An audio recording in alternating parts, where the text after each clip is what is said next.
Texas to Kansas. Baylor flexing their muscles. And they beat up Oklahoma in that game 27-14. Oklahoma State crushed TCU. Iowa State loses on a 62-yard field goal, and they have Oklahoma next. The state of Mississippi, holla. What a weekend for Mississippi State and Ole Miss. And also games this week, Michigan State, Ohio State, Cincinnati host SMU, Arkansas, Bama, among others. Man, we have a lot to get to. David Smoak, Paul Catalina to my left, Craig Smoak to my right. How do you want to start this, guys? Stick your head in the tank of gasoline and light it with a match. Man, I mean, we covered Baylor. Let's start off with Baylor beating Oklahoma. That is clear and away the biggest game for us. You know, we got a lot of fans around the country that are probably, you know, big on Ole Miss or Mississippi State or wherever you want to go. But Baylor just beat Oklahoma for the fourth time in school history on Saturday and made them like it. And not only that, but made it kind of rough on them at the end as well, to the point to where their head coach really looked bad after the game, quite honestly. Not the team that kicked the field goal at the end. The coach who talked about it afterwards, I think, looked bad, and I think that reaction was very obvious outside of Oklahoma fans. You know, a lot of people taking digs at Riley for taking issue with Dave Aranda kicking a field goal and calling a timeout with 1 second left. But that was an incredible atmosphere on Saturday. I mean, that was the best game I've seen in McLean Stadium in probably several years, just in terms of the game itself. And the atmosphere. I thought, you know, a lot of Oklahoma fans brought it. There was a lot of crimson and cream, but there was a lot of green and gold as well. I just thought that the whole day, from the weather to the atmosphere in the pregame to the stakes that were on the line, I mean, that was college football at its best, in my opinion. I mean, that's exactly what you want as a college football fan. It wasn't the result Oklahoma fans wanted, but I think both fan bases could walk away and go, you know what, that was a good one on Saturday. Even if OU didn't play, you know, to the level of what maybe fans expected or what have you, everybody can walk away, or everybody at home who was watching go, that was a damn good college football game right there. It was. Yeah, I think Lincoln Riley had a justification to be angry at the referees for not controlling the situation. Certainly. And, like, you know, you're getting the field stormed and you're trying to figure out what's going on, and you have to send 11 guys out there again and all of that. Like, I get that's be mad at the refs for not controlling that moment in that situation and not making it clear that they were calling a timeout with 1 second left, and then Baylor wouldn't have had to clear the field and there wouldn't have been all that chaos. And then, you know, especially the moment for the Baylor students would have kind of lost a little bit of its spice when you storm the field and then have to go stand on the sideline while they kick a field goal that has something to do with the Big 12 tiebreaker, which probably means nothing to the kids in the moment. But to go into the locker room, to go into the media room and then be mad because they kicked a field goal, knowing they weren't running. I mean, he knew they weren't running up the score. If they're running up the score and they had 1 second, why not wait till Oklahoma? Because they don't have to have anybody on the field. Why not just score a touchdown with 1 second left? You're running up the score. Dave Aranda mentioned this. That one of the reasons that it set it up, when he was disappointed in the fact that his defense gave up a touchdown, otherwise there would have not been that discussion. Well, they would have already had the double-digit plus lead. Yeah, that was the thing, is they gave up a very easy touchdown drive after they had pretty much sealed the game, and that's why they had to kick the field goal. If the defense had gone out there and just, you know, stopped them as they did all day long, over and over and over again, then yeah, they wouldn't have had to have had the whole fracas there at the end. You know, it's a weird situation because you could feel that place ready to explode, and it's like there was just a split second missing to where you would have had that perfect pop, people running on the field. And, you know, I don't know that anybody should have expected Dave Aranda to call a timeout right there. That's why he's Dave Aranda, and he's the head football coach, and he's thinking of those types of things, whereas fans are just like, hey, you beat Oklahoma, that's a big deal. He's sitting there going, you know what, now that they scored a touchdown, I have to kick a field goal here to have the proper, you know, point margin and all that. So, you know, that was a weird way to end the game, no doubt about it. But it was a cool scene afterwards for Baylor fans, and I think that's certainly going to be a game people remember for a long time. And on Lincoln Riley, he wasn't mad about them running up the score. He was mad about just the situation as a whole, and he cited player safety and what have you. But I know there's people who have pulled some receipts on him. So, you know, that's something that I think came across as sort of a bad look. Even a lot of Oklahoma fans were like, Lincoln, just shut up and move on. You know? In fact, Armstrong, the quote from Lincoln Riley in 2018, listen, I can understand he's pissed off. I can understand he's frustrated. He also probably was more upset with his team and performance because they got turned around like a pretzel. Even though that game was very competitive for a long, long time, Baylor dominated them. 66-33. In that game, Oklahoma kicked a field goal with 1:20 to go in the game. And okay, I don't have a problem with that either. However, there was a hit on Charlie Brewer late in that game. And again, it was a legitimate hit. Caleb Kelly knocked him basically out of the game. And the question in the post game, his answer was he worried about Charlie Brewer? No, it's football. If you're going to be back there passing, we're going to try to hit you. It's the same thing with the game. It's not as if, and listen, my favorite team used to score 75 points against people, beat the hell out of people. Sometimes their fourth team was better than starters. It's part of the game. I think Lincoln was just frustrated. I think he was just frustrated. And again, I'm not a big rushing the field guy. I want to say this, though. I'm not going to bring that up as a negative. You know why? We have pounded that Baylor fan base. We have pounded those students. We have pounded them about getting geeked up. They were amazing on Saturday. I mean, you brought it. And secondly, go enjoy it. Somebody stormed the field on you. You stormed the field. It was a huge moment, and I think the SEC stuff probably played into it as well. I have no problem. I would rather not, but I think in this case, okay, do what you want to do and enjoy it. All right, a couple things here. Yes, absolutely, hats off to the Baylor fans. We have been riding them, you know what, and deservedly so a lot of the time. But part of the reason why is because that's what it can be like.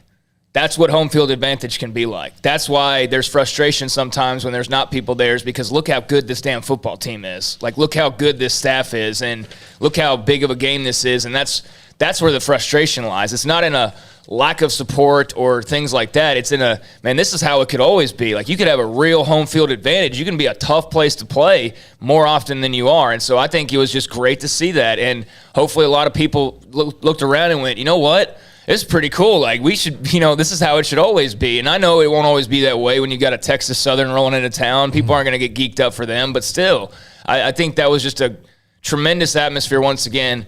And as far as the end of the game, by narrowing all that happened on Saturday down to just that simple sequence, which wasn't so simple at the time, we're probably doing what Lincoln Riley wants us to do and not really focusing on the fact that his team got their ass kicked. Yeah. And, I don't care what happened at the end of the game. Baylor won that game straight up. You can, if you want to, pick apart why they kicked the field goal, whatever, that's fine. But that is like number 11 on the list of things that came out of that game, in my opinion, and definitely not the focus. I want to show you a play that, to me, says a lot about Baylor's effort and who they were Saturday as well. Now, there's other plays like this. One, I guess back 8 games ago, there was Khalil Keith racing down the field 50-plus yards to help lead a long run. Here is a play. And you could take the audio out of go. This is the call from Fox Sports. Baylor at Oklahoma. Caleb Williams was tied up like a pretzel, and even on this play, watch number 45 for Baylor. He's on the right-hand side of the defensive line. Watch what he gets through, what he deals with, and then goes and makes the play. Who's good receiving out of the backfield. Caleb Williams now looks and knocked out of his hands. He picks it up in trouble. Williams sacked at the 19. Whoa, what pressure. Bryson Jackson finally cleaned him up. I want you, if you could, rack that up again. That's a play from Bryson Jackson. Watch him, he's knocked down, smashed down, double team, twisted around, down again, gets up, and gets to Caleb Williams. Now, it was ruled an incomplete pass. Matt Jones had gotten to him. He tried to throw, lost control of it. It ended up being an incomplete pass. But that effort right there is insane. Beat up. And somehow, had the play not been ruled ineligible, he still made the sack. That was the play. That's how that defense played on Saturday. That defense, the very first drive, came out and said, you're not going to just run all over us or throw all over us or do whatever you think you're going to do all over us. We're going to stop you more often than you're going to be able to get yardage. And they proved that time and time again. They made Caleb Williams. I said this line in my little power rankings. I'm a Caleb Williams fan. Clearly, he's got a long way to go in his development, and a lot of talk last week was about the fact that, hey, yeah, he's looked really good. A lot of times, though, he's making these, like, off-the-cuff plays, like Johnny Manziel, Patrick Mahomes style, where it's just, like, throw it up and pray, but it works more often than it doesn't. But there's a lot of elements of his game as a true freshman that are missing right now. And I think they finally, the talk last week was about, yeah, Oklahoma looks good and all, but we all know about their warts. We all knew what they were, and they got exposed on Saturday in a major way by Dave Aranda and company. But that was a team that has pretty much played some solid defense throughout. But I just think Baylor came out from the very get-go and said, you know what, Caleb Williams, we're going to see how good you are. And they got in his face and in his grill, and he did not know how to handle it whatsoever. It had a couple bad picks. To the point where Spencer Rattler had to come in at the end of the game. That was that was an incredible performance from Ron Roberts' defense.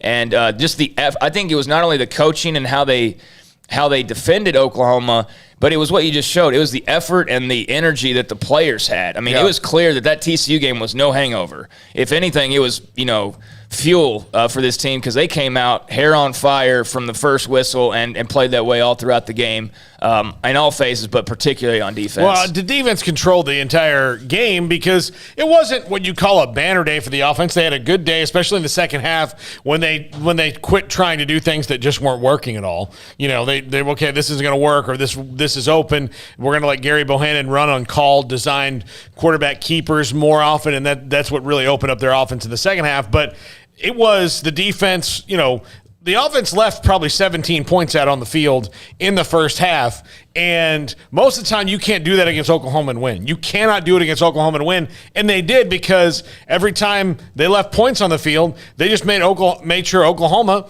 didn't score. I mean, it's just every time. Okay, well, those points are on the field, and that's where they died. Everything dies right there. Those are the only points that were available to be scored, and they're not available for the other team.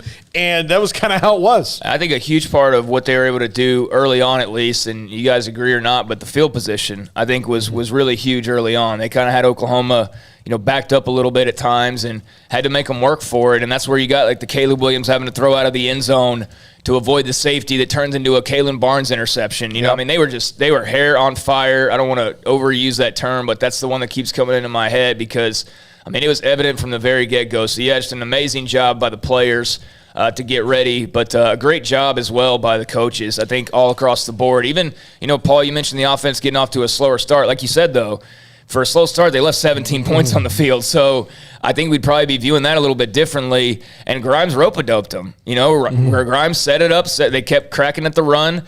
OU did a good job of shutting down the run for a good portion of that game. Bohannon made a couple of throws that they needed him to make.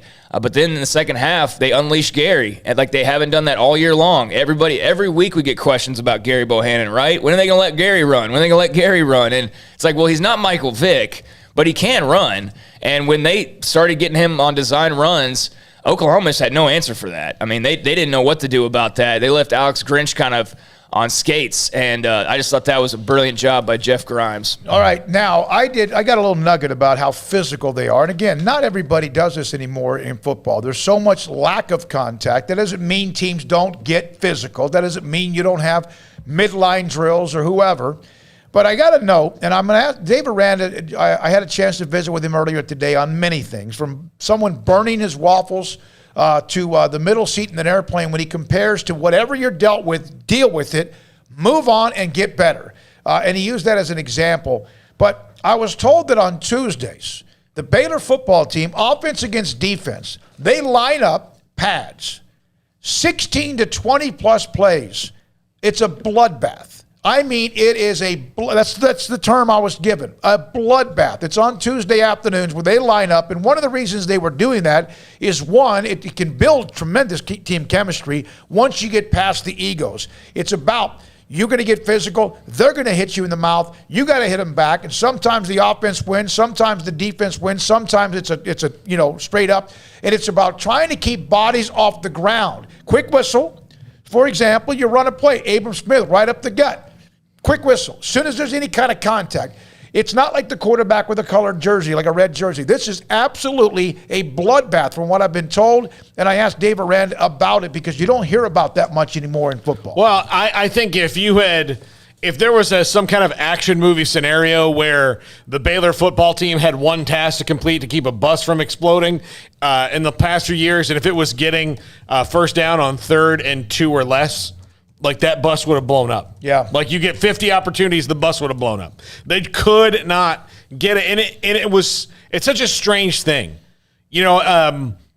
Derek Smith, was my roommate for a long time. He's a big Indianapolis Colts fan, and he had thought up some sort of stat for the longest time over how much time the Colts, after Edgerrin James left, could not get a first down on 3rd and 1. Their percentage was like 20% over like a 6-year period where they just couldn't do it. Baylor was very much like that, where if it was 3rd and short, they had to throw the ball. And they even had to throw the ball like 11 yards and not 7 yards because they couldn't even do that. So that part of that, you just build that in the line, and this line is completely – if you had told me this was 5 different human beings on the offensive line than it was last year, I would believe you, even though I know that it's not.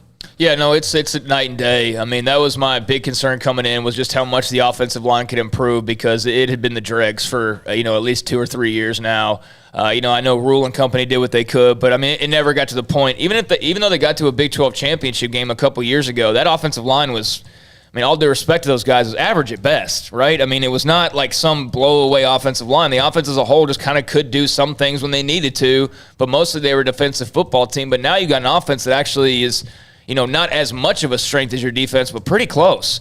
Like, one of the quotes I saw Tyquan Thornton after the game was, he's like, how about that brand of complimentary football? And that's what I walked away from. That was complimentary football at its finest between the Baylor offense, defense, and special teams. So I just thought it was a lights-out effort. I think that, the call to kind of, as they would say, keep pounding the rock with the run, keep pounding the rock with the run. Gary only threw it, 17 times? Only had 17 attempts on the day? Yeah, he did. He had like a little over 100 yards passing. Yeah, but he over 100 yards rushing. Yeah, he had the 2 interceptions, but one of those, or the 1 interception, that wasn't his fault. It looked like a receiver stopped running their route when I saw some people go back and review that, so you can't even really put that on his head.